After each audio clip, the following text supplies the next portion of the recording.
मुझे यहाँ बुलाने के लिए बहुत बहुत धन्यवाद। तो जैसा कि डॉक्टर चंदन जी ने बताया कि हम पिछले 150 सालों से इसीलिए परेशान हैं कि हमारे पास अलग अलग भाषाएं हैं और हमको इसी में बार बार घुमा दिया जाता है कि आर्य अलग है, जो नॉर्थ इंडिया की भाषा है, जिसको इंडो आर्यन में क्लासिफाई किया जाता है, तो वो अलग है, और जो द्रविडियन साउथ में है वो अलग है। तो इन भाषाओं के बारे में, क्योंकि उस समय 150 साल पहले, जैसा कि कॉलोनियल टाइम में अंग्रेज बोलते थे कि हम खाली बीन बजाते थे, सांप नचाते थे, तो उस समय डीएनए हमारे पास था नहीं।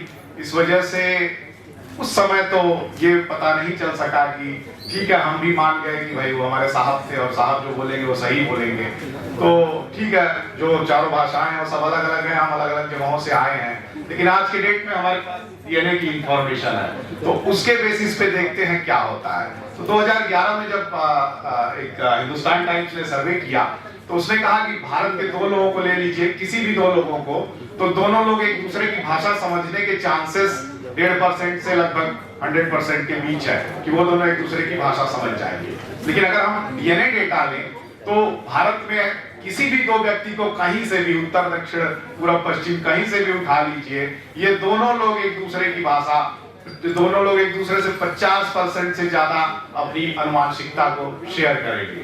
तो डीएनए एक बेहतर टूल है जिसके थ्रू हम बहुत सारी चीजों को देख सकते हैं। और ये भारत में आप देखेंगे जो गंगा प्लेन है, वहां इतने लगभग जो ये लगभग लेस देन 5% लैंड को रिप्रेजेंट करता है, लेकिन एक चौथाई हमारी पॉपुलेशन को कवर करता है। बहुत सारी वैरायटी है इन सारे रीजन्स में। और अगर हम लैंग्वेज के हिसाब से देखें, आप लोगों को पता होगा कि इसको अंग्रेजों ने इंडो यूरोपियन या इंडो आर्यन लैंग्वेज के लिए बोला था। इसको द्रविडियन, जो साउथ में पाई जाती है, जो हिमालयन फ्रिंजेस में पाई जाती है, उनको तिब्बतो बर्मन, और जो ईस्ट में पाई जाती है उसको ऑस्ट्रो एशियाटिक बोला था। और इन भाषाओं के बेसिस पे हमारे पास 3 मेजर डिसिप्लिन्स हैं जो ह्यूमंस के बारे में बताती है। एक आर्कियोलॉजी, दूसरी जो है जेनेटिक्स, और तीसरी जो है लिंग्विस्टिक्स। तो तीनों की अपनी अलग अलग इंफॉर्मेशन है। जैसे आर्कियोलॉजी बताता है कि लगभग 74,000 साल से भारत में जो है आदमी रह रहा है। जेनेटिक्स बताता है कि लगभग कम से कम 65,000 सालों से आदमी भारत में रह रहा है। लेकिन लिंग्विस्टिक्स जो है वो ये बोलता है कि जो भारत की भाषाएं हैं वो सब बाहर से आई, भारत के पास अपनी कोई भाषा नहीं थी। तो जो उसके बेसिस पे थियरी दी गई वो ये था कि जो ऑस्ट्रो एशियाटिक ट्राइब्स हैं, जो कि हमारे ईस्ट इंडिया में रहती हैं, वही मूल निवासी हैं, और भारत का कोई आदमी सब बाहर से आया हुआ है। और इन लोगों को द्रविडियन लोग आए, इन्होंने मार करके साउथ में भगा दिया, इन्होंने मार करके ईस्ट में भगा दिया। फिर आर्यन लोग आए, इन्होंने द्रविडियन को भी मार करके साउथ में भगा दिया और पूरे भारत पे अपना कब्जा जमा लिया। तो ये पूरी जो नैरेटिव है ये पिछले 150 सालों से चल रही है।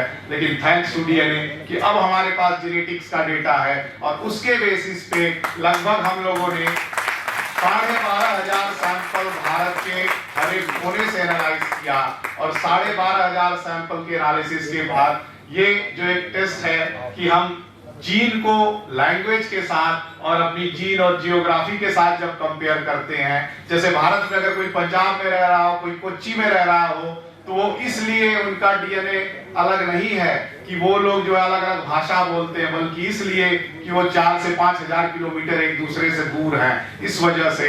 जबकि उनका स्टॉक जो है, जो कॉमन एंसेस्ट्री है, वो एक ही है। तो हमारे लैंग्वेज के बेसिस पे जो डिवीजन है वो कहीं से सिग्निफिकेंट नहीं है। आप कितने भी स्टैटिस्टिक्स लगा लीजिए, वो हर जगह गलत है।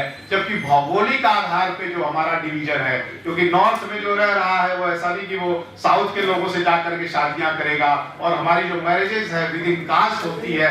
इस वजह से जो हमारा जेनेटिक स्ट्रक्चर है वो हमारी भौगोलिक आधार पे बना हुआ है, न कि हमारे जो है वो भाषा के आधार पे। और आप यहाँ देखें, ये अगर एक साउथ इंडियन पॉपुलेशन है, ये नॉर्थ इंडियन है, ये लगभग 10 से 12,000 सैंपल को एनालाइज किया गया है। तो यहाँ भी जो रंग आपको दिख रहे हैं वही रंग यहाँ भी दिख रहे हैं, और ये रंग जो है हमारे पुरखों के रंग हैं। तो यहाँ देखिए, अगर ये 1 2 3 4 रंगों का बना हुआ है, तो ये भी वही 4 रंगों का बना हुआ है। इसका मतलब भारत में रहने वाली कोई भी जाति हो, कोई भी जनजाति हो, सबके जो एंसेस्टर्स है, सबके पुरखे एक ही हैं। भले प्रोपोर्शन आपको अलग अलग दिखेंगे, लेकिन उनकी जो ओरिजिन है, तो भाषा जो है वो कहाँ से बाहर से आ गई। जब हमारा डीएनए पूरा का पूरा देशी है, तो कहाँ से भाषा आ गई। ये सब जो भाषा के आधार पे जो डिवीजन है, और भारत ही नहीं, श्रीलंका का भी उदाहरण लीजिए।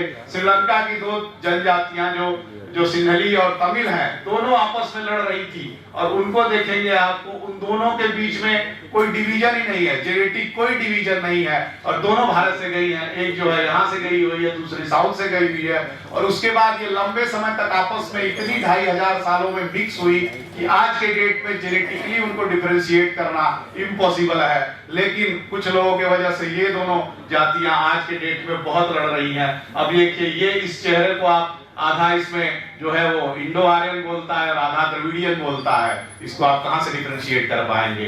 तो ओवरऑल अगर हम कंक्लूड करें, तो भारत में रहने वाले लोगों का जो बेसिक एंसेस्ट्री है, जो बेस है, जो जैसे पिज्जा का जो बेस बना होता है, वो 60 से 70 हजार साल पुराना, और सारे भारतीयों के पास वो लिंक पाया जाता है। और दूसरा ये कि जो हमारे सबसे पहले, जिसको हम मूल निवासी बोलते हैं, भारत का कोई ऐसा व्यक्ति नहीं है जिसके पास मूल निवासी का डीएनए न हो। और तीसरा कि हमारी जो भौगोलिक सेपरेशन है, भौगोलिक स्थिति है, वो हमको ज्यादा बेहतर तरीके से डिवाइड करती है, न कि हमारा लैंग्वेज। ये हमारा ग्रुप है जिसके साथ हम लोग काम कर रहे हैं, और बहुत सारे अदर यूनिवर्सिटीज के लोग जिनके साथ हम लोग एसोसिएट होते हैं, बहुत सारे सैंपल कलेक्ट करने होते हैं।